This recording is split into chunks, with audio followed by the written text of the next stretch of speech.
Okay, so good day po sa ating lahat mga ka-Bindo business. So sa mga builder natin dyan, good news sa inyo. So ito, magkakaroon na kayo ng access sa ating flasher also dun sa ating application. So magre-request lang siya ng insert coin once na, ng activation once na clinic yung insert coins. Pero ma-access nyo lahat ng function, kaya feel free to use yung ating apps.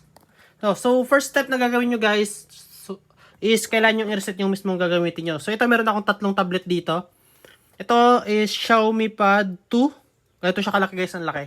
Ito Samsung Galaxy A9 Tab. Ito guys, saktong-sakto lang, napaka-smooth din dito. Ito, so ito, kaka-reset ko lang itong dalawa. So ito okay na to. For demo, yan, ang ganda guys, ang laki oh. Di ba? So ito tutorial guys, paano nyo isa-set up. Once na nakakuha na kayo, na-download nyo yung ating application. Yan, reset lang natin. So ito, focus muna tayo dito.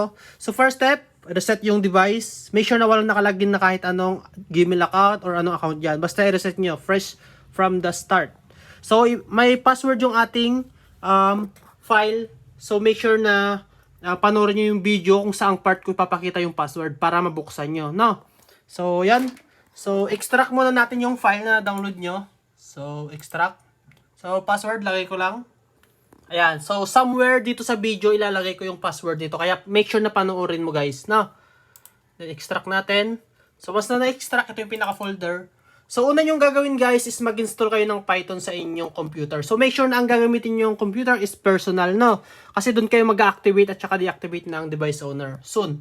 So ngayon, install nyo muna yung Python. Right-click nyo lang. Then run as administrator. Make sure guys, i-turn off yung mga antivirus nyo. Baka i-delete nyo yung file, no? Then, click nyo tong add Python. Yan. Then, install. Okay, so ganyan. So, wait nyo lang hanggang mataas yung installation. Yan. So, nag-start na siya mag-install. Yan. So, once na natapos yung installation ng ating Python, okay na yan. Close nyo na yan. Then, pwede nyo nang buksan yung ating flasher. Okay, so, buksan yung flasher natin. Double-click nyo lang. Make sure na walang antivirus yung laptop nyo or naka-disable. Kasi baka i-delete niya to ha. Yeah, so ito yung mga tools natin. Ito is for flashing. Ito is kailangan yung install guys. So salpak muna natin. So kailangan nyo ng Type-C cable papunta sa inyong laptop. Ito Type-C. Kasi Type-C itong ating ESP32. So ang gamit natin guys is ESP32. So ito gumawa lang ako ng DIY holder niya kasi ilalagay ko na sa box. So ito yung mga project ko kasi. Yan. So salpak ko lang guys. Wait lang. Yan. So pakita lang sa inyo. Salpak natin. So, salpak nyo lang sa Type-C na nakakonect sa inyong computer. Okay. So, ilaw yan. Magbiblink yan ng isa. Then, yan. So, nagbiblink na yan. Ibig sabihin, naka-on na yan guys ha. So, kahit walang mga ganito, okay lang. Kahit ito lang, direct yung salpak na ganito, gagana yan. Okay. Then, next is, right-click dito. Or type nyo dito, search nyo Device Manager. Yan, Device Manager. Search nyo yan. Buksan nyo guys. Double check nyo lang kung anong COM port siya. Yan. So dito, hanapin nyo yung COM, ito, or other device. Dapat make sure na walang warning, no? Kasi pag first time nyo isasalpak ang ESP32 sa inyong computer or laptop is mayroon yung warning. Ibig sabihin yung driver is wala pa. So pag warning ang lumalabas dyan, i-click nyo to. So, either 64-bit or 32-bit. Pero ito sa atin, 32-bit. So, click nyo lang yan.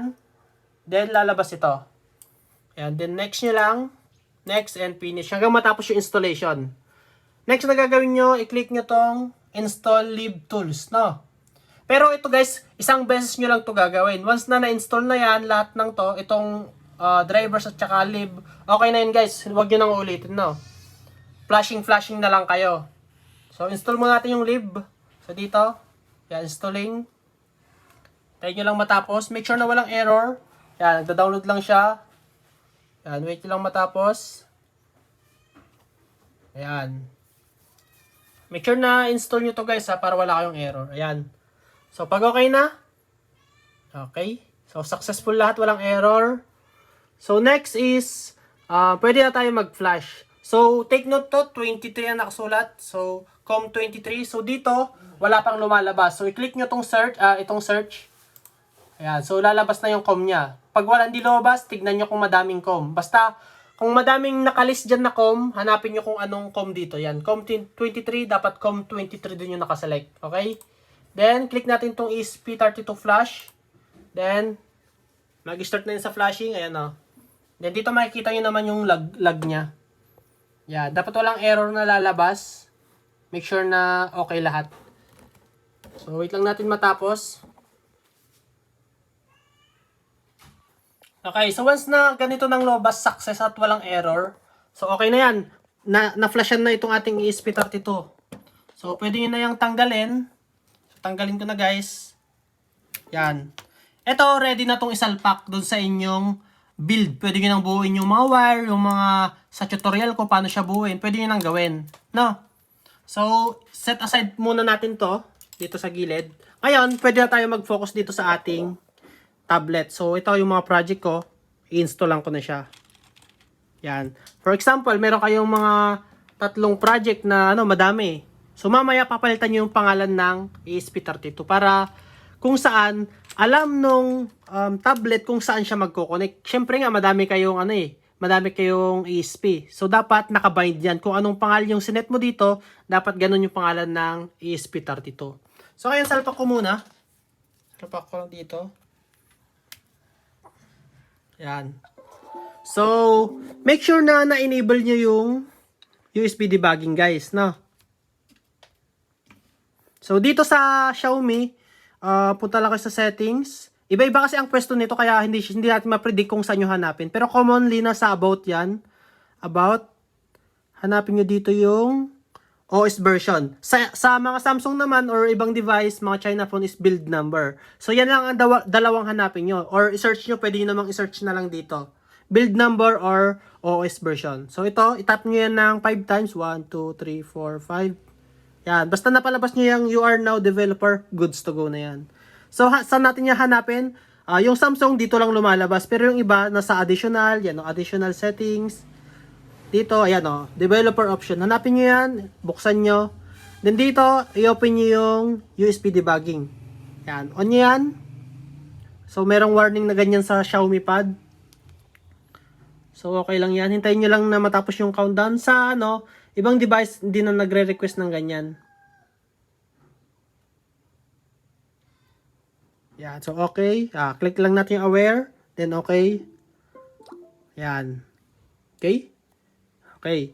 Then, dito, sa Xiaomi Pad, hindi tayo pwede mag-install via ADB. So, dito kasi merong option na install via ADB. Kaso nga lang, pag inon natin to, install via USB, yan, magre-request siya ng Xiaomi account. So, pwede ka namang maglagin ng Xiaomi account para ma-install mo via ADB. Pero sa ibang device, hindi na yung nagre-request ng Xiaomi account kasi hindi naman Xiaomi, kagaya nitong Samsung. Pag inopen mo yung kaka-reset ko lang kasi, kaka-open mo lang nung USB debugging niya is hindi na ganito. So, iba-iba guys, no? Ang pinaka-best way is pwede mo namang i-copy yung mismong application later para i-install na manual. Pero for now, dahil ayoko mag-login ng ng Xiaomi account, so okay na yon na yan, balik na. Basta ang mahalaga is naka-open yung USB debugging, no? Yan. Then ngayon, yan, wala lang to guys. So, basta ang mahalaga naka-open tong USB debugging. So, dahil nga, hindi natin magamit yung USB debugging, doon tayo sa method 2, which is, kakopy natin yung mismong APK na i-direct install sa ating apps. Sa ating tablet, sorry. So, dito, pwede nyo i-check to. Click nyo yung check ADB. Yan. So, check nya. Then, merong lalabas na ganito dito. I-click nyo lang yung okay.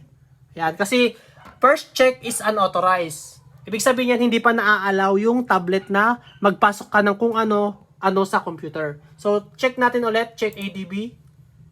Yan. So, as you can see, device na.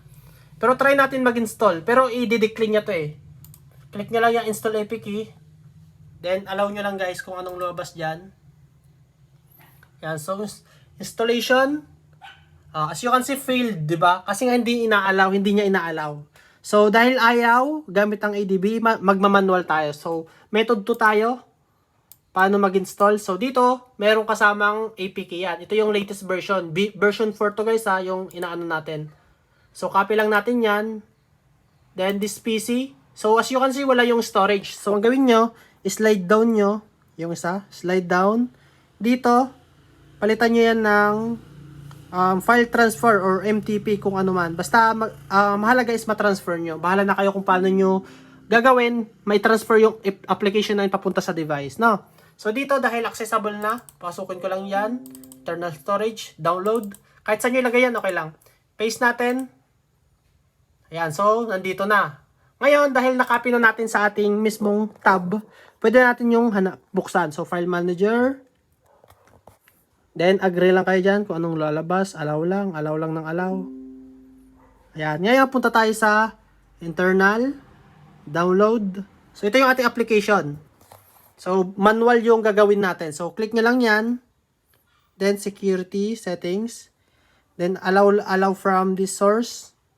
Then, pag ganito guys, okay lang yan. Kasi unsigned yan, yung in-install natin. Kumbaga, hindi siya galing from Play Store. So, click lang natin okay. Then, click natin install. Yan. Wait nyo lang matapos guys. So, dito, wag nyo munang buksan. Yan. So, next, bakit pa natin kailangan yung ADB na naka-on?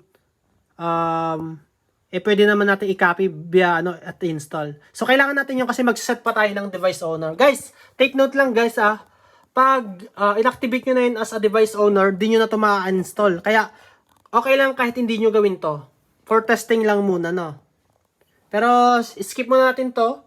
Kasi baka ginaya nyo yung sa akin, baka di nyo na ito matanggal. Kailangan nyo kasing i-reset ulit pag gusto nyo matanggal. So, for now, di mo natin ito gagawin. Pero once na mag-avail na kayo, i-PM nyo lang ako guys para i-activate natin to at saka yung kanyang activation ng app. Okay? So, ngayon, buksan na natin to. Yan. Pwede nyo na itong i-testing yung connection. So, ganito. Ang lalabas na una, allow nyo lang. Allow.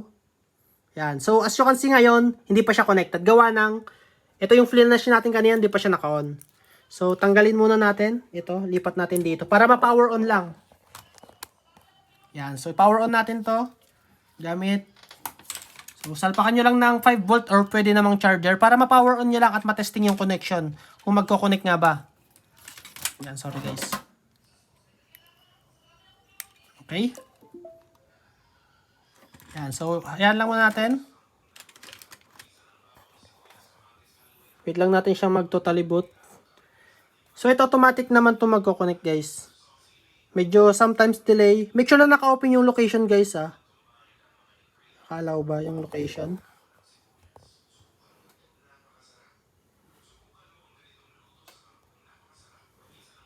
Yan, wait lang natin ng konti. Yung sa ma-search niya. Pag ayaw, try nyo muna i-close. Then, buksan nyo ulit.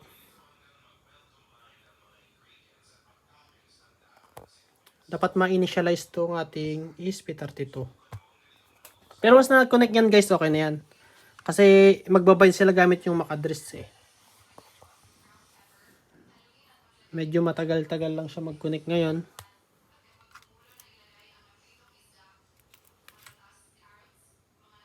So, pag sobrang tagal na guys na tayo pa rin, press natin yung reset. Dito may reset dito guys. Yung isa boot, ito is reset. Yan, try natin.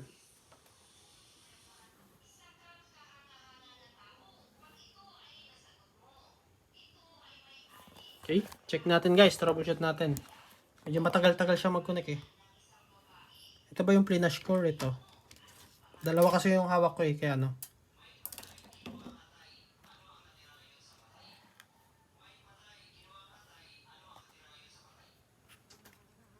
Tagal ulit natin. Saka natin salpak. Pag sobra ng tagal.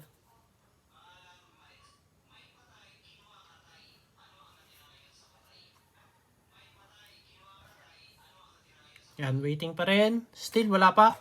Try ulit natin i-reflash. Para sure ball. I-reflash natin. Okay. So, hintayin lang natin ulit.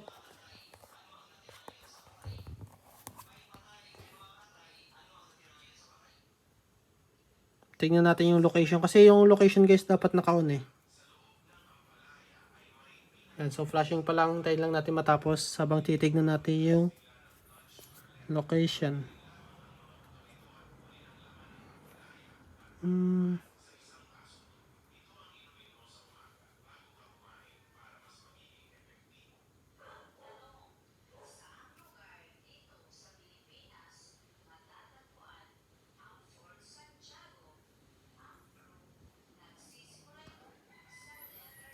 Ito ng konti.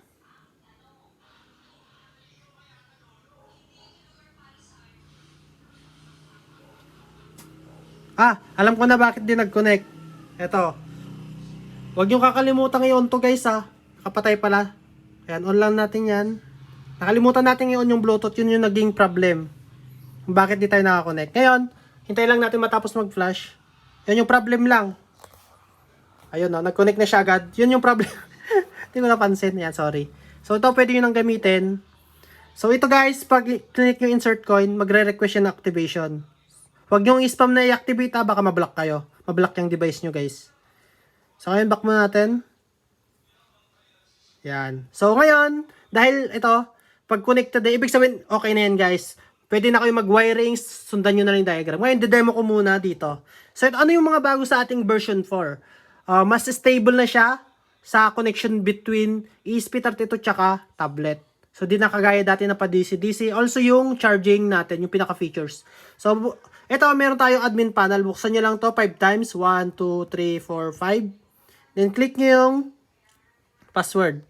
At JTech 1, 2, 3, 4, 5. So ito yung password guys nung RAR. No? Ito yung password. Parehas lang yan. So ito, sinave ko din dito. Yan yung password guys ng RAR. So pag i-extract nyo, ito yung password password. Tandaan nyo, ito yung password ng RAR pag in-extract nyo. So ngayon, ilagin natin itong default account natin sa ating Piso tab. Yan. So dito nyo matatrack yung sales. Andito yung total sales at saka total sales. Resetable yan guys. Pwede nyo i-reset. So dito, meron tayong profile. Pwede nyo baguhin yung logo nyo. Yung background. Then, pangalan nyo. Then, contact number at saka Facebook. Doon sa idol niya. Para at least yun meron kayong advertisement. Habang nilalaro yung mga bata. Then dito, Bendo machine guys. Ito yung sinasabi ko guys na, for example, meron akong 3 bendo machine dito. So, kailangan guys, papalitan mo yung pangalan nito. So, ngayon, ang default pangalan kasi nito guys is ito, JTech Bendo 01. Yan yung default. So, pag nag-open tayo ng madaming JTech Bendo dito, pare-parehas sila ng pangalan kasi hindi pa natin pinalitan eh. So, kailangan yung palitan. So, hindi niya alam kung saan siya magkoconnect sa 3 to. So, ngayon, papalitan natin mamaya konti. So, okay na tayo dito. Kailangan nyo palitan yung pangalan ng ESP32 para alam niya kung saan magkoconnect yung device na ibabind nyo. Then dito, sa coin timer, dito nyo papalitan yung coin timer niya, nung kada value. So, piso, 5, 10, 20. Yan yung tinatanggap ng ating bendo machine. So, pwedeng minutes or hours. Ayan. So, for now, ganyan na lang muna yan. Then dito sa LCD, ito guys, pag gumagamit kayo ng I2C. Saan yung I2C ko? Ganito. Ito, optional lang to guys Optional lang gumamit ng ganito. Gagana pa rin itong system natin kahit walang I2C. Kasi meron namang display timer dyan. Pero kung mas gusto yung merong display, ito, pwede nyo palitan yung text doon na merong timer. Okay? Then, next, is dito tayo sa ating sound.